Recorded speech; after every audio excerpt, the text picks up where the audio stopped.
fashion. Très intéressant. Riche, tremplin. Singulier. Enrichissant. Cerise sur le gâteau.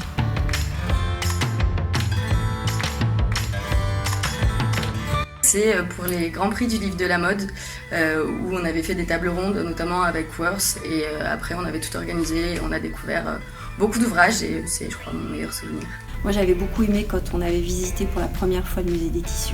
Je trouve que c'était vraiment quelque chose de formidable. J'ai beaucoup aimé travailler sur la semaine de la mode. En fait, j'ai travaillé, chaque étudiant devait travailler sur un projet. Et avec mes collègues, on avait fait du scouting, on avait cherché des mannequins dans Lyon, on avait cherché des vêtements, on avait créé des looks, l'image.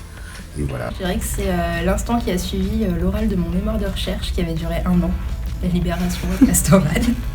C'est un fou rire au sein d'un cours en histoire de la mode avec Madame Villelongue et un de mes camarades. Mode et cinéma avec Nicole Fouché. Le plus beau projet, défilé pour le créateur de robes de mariée Max Chaoul. Matière préférée, j'aimais beaucoup l'histoire des tissus. Qu'on travaillait avec Martine Villelongue au musée des tissus justement, puisqu'on touchait vraiment les trames et les produits, et j'ai un très bon souvenir de cette matière-là, mais parmi tant d'autres. C'était les grands courants de la création de Jean-Michel Czerniewski, où là il y avait une telle ouverture que vraiment c'était très surprenant comme cours, très intéressant. Alors ma matière préférée, c'était avec Stéphane. C'était pour la culture de mode photo parce qu'on a appris énormément de choses sur toute la culture de mode et aussi dans un sens plus large et je crois que c'était les cours les plus passionnants pour moi et l'esthétique était très belle. Mon plus beau projet, je pense que ça a été le fashion film. C'était l'ethnologie de la mode, parce que c'est vraiment un cours qui donnait tout son sens au terme de université de la mode.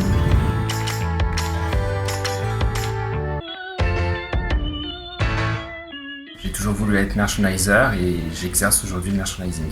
Avant de rentrer à l'université, je voulais être acheteuse dans un grand magasin de mode. C'est ce que j'ai fait puisque justement j'ai intégré ce poste-là à la fin de mon cursus universitaire. Et aujourd'hui, alors j'ai fait plusieurs choses entre-temps, toujours dans la mode, du marketing, de la communication. Et aujourd'hui, je travaille sur la création d'une entreprise qui me sera propre. Chef de produit. Aujourd'hui, je suis indépendante et je suis consultante en sourcing et je fais de la formation dans différentes matières. Je n'avais pas forcément un métier en tête, mais j'étais intéressée par tout ce qui était communication, image de marque, direction artistique. Et aujourd'hui, je suis chargée de communication digitale et graphique pour Unitex et je travaille principalement sur le projet Silquignon, qui est le festival de la soie.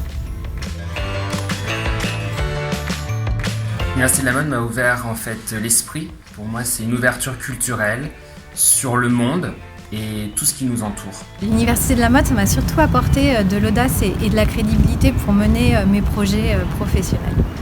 L'université de la mode, je pense, ça apporte un socle, ça apporte une caution au niveau des entreprises, ça apporte des contacts dans le monde de la mode, qu'il soit national ou lyonnais.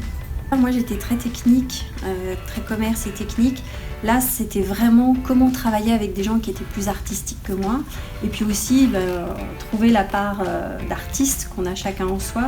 Et je pense que ça m'a aidée par rapport à tout ce travail sur les autres, sur la création en général. J'ai commencé un diplôme, un master en mode et communication. Et après ça m'a apporté aussi beaucoup de choses en termes de compétences, de stratégie de marque et surtout de réseau.